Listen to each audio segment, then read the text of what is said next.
Assalamualaikum warahmatullahi wabarakatuh.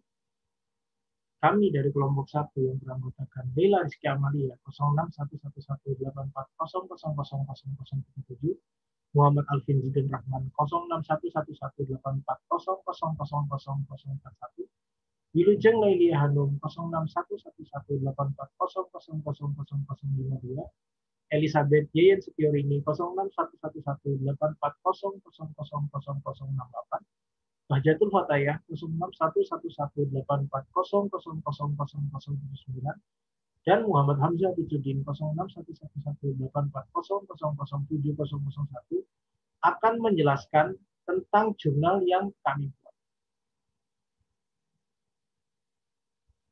Untuk judul jurnal yang kami buat yaitu dampak COVID-19 terhadap implementasi pembelajaran daring bagi mahasiswa. Untuk abstraknya, seperti yang dijelaskan pada layar, abstrak yang kami buat menggunakan 3 kata kunci, yaitu dampak COVID-19, pembelajaran daring, dan pemahaman. Latar belakang kami melakukan penelitian serta pembuatan jurnal, yaitu munculnya virus corona atau biasa kita kenal sebagai COVID-19, yang pertama kali dilaporkan pada WHO pada tanggal 31 Desember tahun 2019. Untuk negara pertama yang terjangkit COVID-19 adalah negara China, tepatnya di kota Wuhan. Salah satu sektor yang terdampak COVID-19 yaitu sektor pendidikan. Jadi semulanya pendidikan di Indonesia dilakukan secara tatap muka, kemudian karena munculnya virus corona, pembelajaran di Indonesia dilakukan secara virtual atau daring.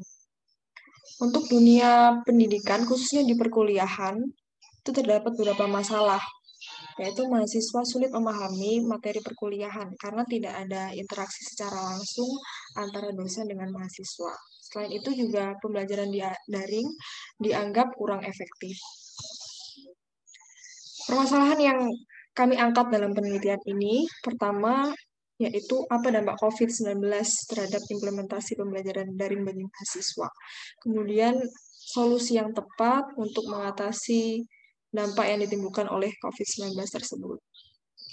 Untuk tujuan penelitian, yang pertama kami ingin menganalisis bagaimana dampak COVID-19 terhadap implementasi pembelajaran daring bagi mahasiswa. Selanjutnya, yang kedua, dari solusi yang kita dapatkan, bagaimana cara kita untuk menerapkan solusi tersebut untuk mengatasi dampak yang terjadi dalam dunia pendidikan.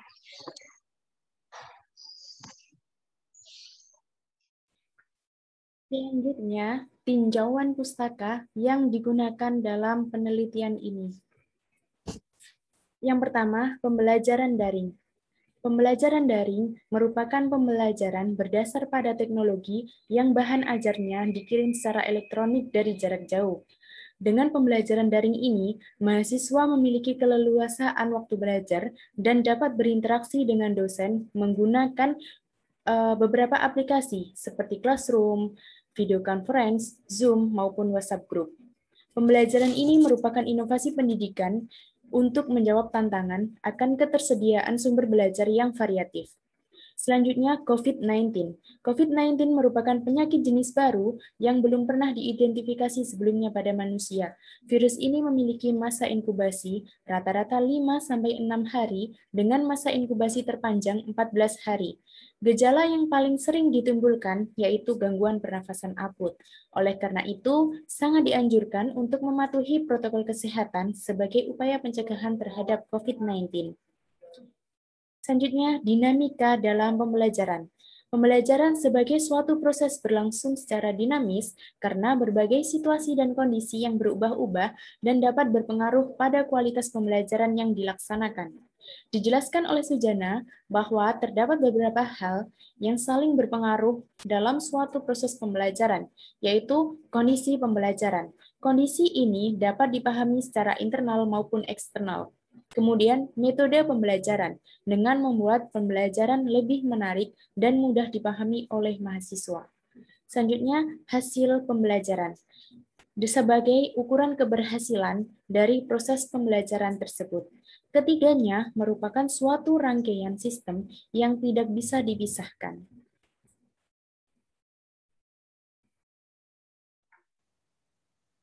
Selanjutnya adalah metodologi penelitian. Penelitian ini menggunakan metode pendekatan kuantitatif berupa survei melalui formulir atau kuesioner online, di mana sasaran responden dari survei ini adalah mahasiswa yang sedang aktif berkuliah. Berikut adalah kerangka penelitian kelompok kami. Yang pertama adalah melakukan pengumpulan data, kemudian melakukan pengolahan dan perhitungan data, kemudian membuat hasil, dan membuat kesimpulan hasil survei. Nah, berikut adalah diagram alur penelitian kelompok kami. Yang pertama yaitu penentuan jumlah sampel dan pembagian kuesioner, lalu pengolahan data, kemudian dilanjut dengan identifikasi sampel, dan yang terakhir adalah membuat kesimpulan dan saran. Oke, selanjutnya hasil dan pembahasan. Berdasarkan penelitian yang dilakukan melalui kuesioner Google Form diperoleh 113 sampel mahasiswa sebagai responden. Mahasiswa tersebut berasal dari berbagai universitas di Indonesia dengan latar belakang jurusan yang berbeda. Berikut diagram lama berlangsungnya pembelajaran daring. Selanjutnya, yaitu persentase media pembelajaran yang digunakan selama pembelajaran daring. Dengan persentase tertinggi menggunakan Zoom Meeting sebanyak 96,5%. Dan selanjutnya terdapat persentase kualitas bahan ajar selama pembelajaran daring. Dengan kesimpulan, mahasiswa merasa bahan ajar yang ada itu cukup berkualitas selama pembelajaran daring. Dan selanjutnya terdapat persentase tingkat ketertarikan mahasiswa dengan pembelajaran daring. Dan didapatkan mahasiswa merasa cukup tertarik sama pembelajaran daring. Diagram kelima terdapat tingkat pemahaman mahasiswa terhadap pembelajaran daring. Dan dapat disimpulkan mahasiswa merasa cukup paham dengan pembelajaran daring. Dan berikut adalah hambatan yang dialami mahasiswa selama pembelajaran daring.